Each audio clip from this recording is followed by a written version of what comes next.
ಹರೇ ಶ್ರೀನಿವಾಸ. ಗುರುಪೂರ್ಣಿಮೆ ಇನ್ನೂ ನಿನ್ನೆಯಷ್ಟೇ ಆಗಿದೆ.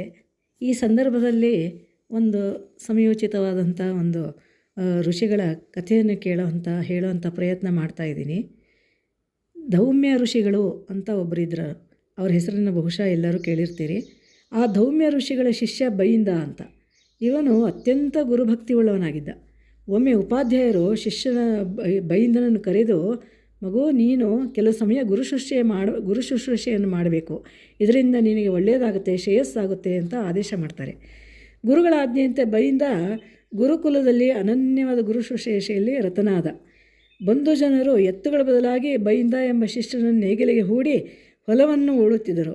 ಚಳಿ, ಗಾಳಿ, ಬಿಸಿಲು, ಬಾಯಾರಿಕೆ ಎಲ್ಲ ದುಃಖಗಳನ್ನು ಸಹಿಸಿಕೊಂಡು ಸರ್ವಕಾಲದಲ್ಲಿ ಗುರುಗಳಿಗೆ ಅನುಕೂಲನಾಗಿ ಇದ್ದ. ತನ್ನ ಶಾರೀರಿಕ ಸಮಸ್ಯೆಯನ್ನು ಸಹ ಯಾರ ಹತ್ರನೂ ಹೇಳ್ಕೊಳ್ಳಿಲ್ಲ. ಗುರುಪ್ರೀತಿ ಮಾತ್ರ ಅವನ ಮುಖ್ಯ ಉದ್ದೇಶ ಆಗಿತ್ತು. ಶಿಷ್ಯನಾದ ಬೈಂದನ ಗುರುಭಕ್ತಿಗೆ ಮೆಚ್ಚಿ ಗುರುಗಳಿಗೆ ಬಹಳ ಸಂತೋಷವಾಯಿತು. ಗುರುಗಳು ಸಂತೋಷದಿಂದ ಶ್ರೇಯಸ್ಸನ್ನು, ಸರ್ವಜ್ಞತ್ವವನ್ನು ಅವನಿಗೆ ನೀಡಿದರು. ಇದು ಬೈಂದನ ಗುರುಕುಲವಾಸ. ಇಂಥ ಬೈಂದ ಗುರುಕುಲವಾಸವನ್ನು ಮುಗಿಸಿ ಗುರುಗಳ ಅನುಮತಿ ಪಡೆದು ತನ್ನ ಮನೆಗೆ ಹಿಂತಿರುಗಿದ. ಗೃಹಸ್ಥಾಶ್ರಮವನ್ನು ಸ್ವೀಕರಿಸಿ ಆದರ್ಶ ಜೀವನವನ್ನು ನಡೆಸಿದ. ಹೀಗೆ ಬೈಂದ ಈ ಥರ ಎಲ್ಲ ನಾವು ಗುರುಭಕ್ತಿ ಇರೋವಂಥ, ನಾವು ಸತ್ಯಾಭಿನವ ತೀರ್ಥರು ಅಂತ ಕೇಳ್ತೀವಿ, ಸತ್ಯನಾಥ ತೀರ್ಥರ ಶಿಷ್ಯರು.